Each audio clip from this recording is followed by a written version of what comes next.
I'm Jane Eileen Cohen.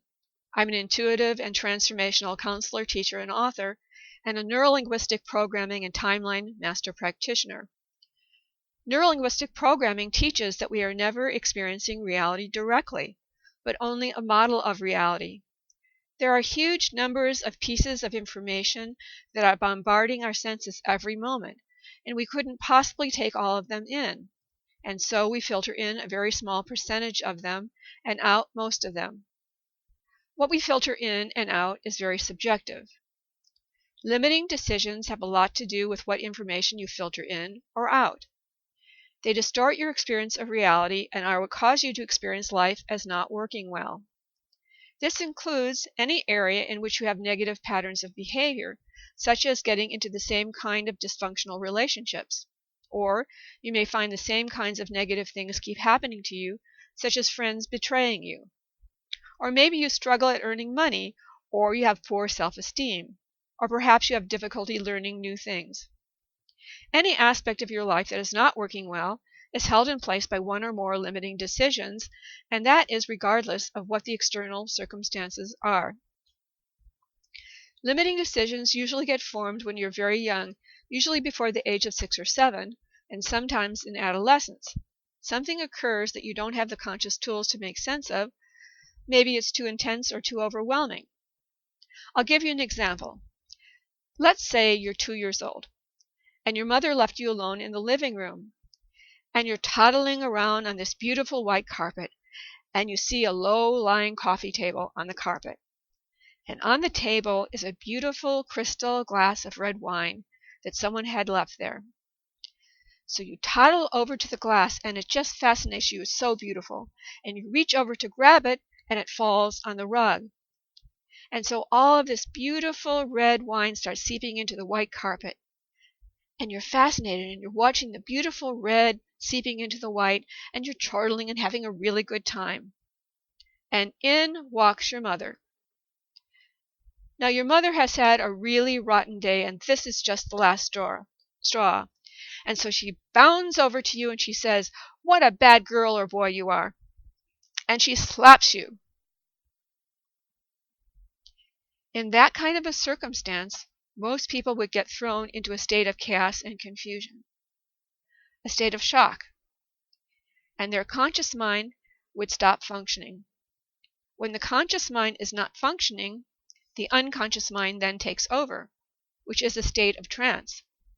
It's a very impressionable state, and in that state you decide on a meaning for what you just saw, heard, and felt based on the amount of development and experience you have had up to that point in your life. And so, in this circumstance, you might decide, this means I'm bad, or this means when I'm really enjoying myself, something bad will happen, or I'll hurt someone I love, or whatever the decision is. And then the decision gets locked into your physiology, your muscle contractions, your breathing patterns, and your neural network patterns. And then your conscious mind takes back over, not realizing the unconscious mind has made a decision. Now, this whole process occurs in a split moment. When this happens, your unconscious mind becomes very invested in proving that that decision is true, because it represents a source of stability for you. So if something similar to that happens, you think you know what it means, even though it's negative. So from that point on, you are filtering your experience of life through that decision like an unconscious assumption about the nature of life. In other words, your experience of reality in that particular area of experience has now been distorted by this limiting decision, and you are now misinterpreting a whole area of life. And your unconscious mind is now working like a background computer program, just looking for excuses to prove that this decision is true. And the way it proves it is by the way you interpret certain things that occur and the kinds of people and situations you attract to yourself or are attracted to. The way this might play itself out for this person is that he or she might repress their curiosity in life and be afraid to try new things. And when they do try new things, they might only remember the times when it didn't work out well. And when it does work out well, it doesn't stick in their mind.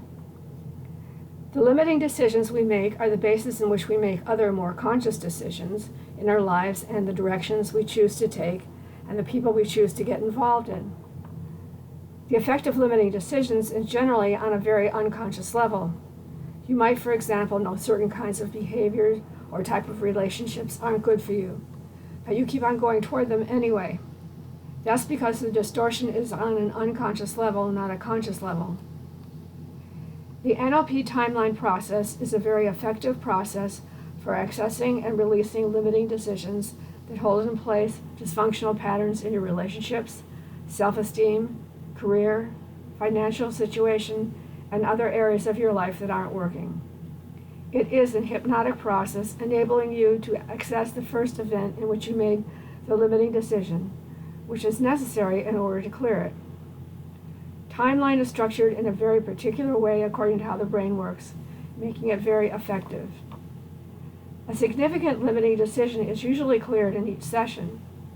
I combine my intuitive and empathic skills as well as a deeply positive and consistent thought system based on the principle life is designed to work, to release limiting decisions and facilitate profound life change.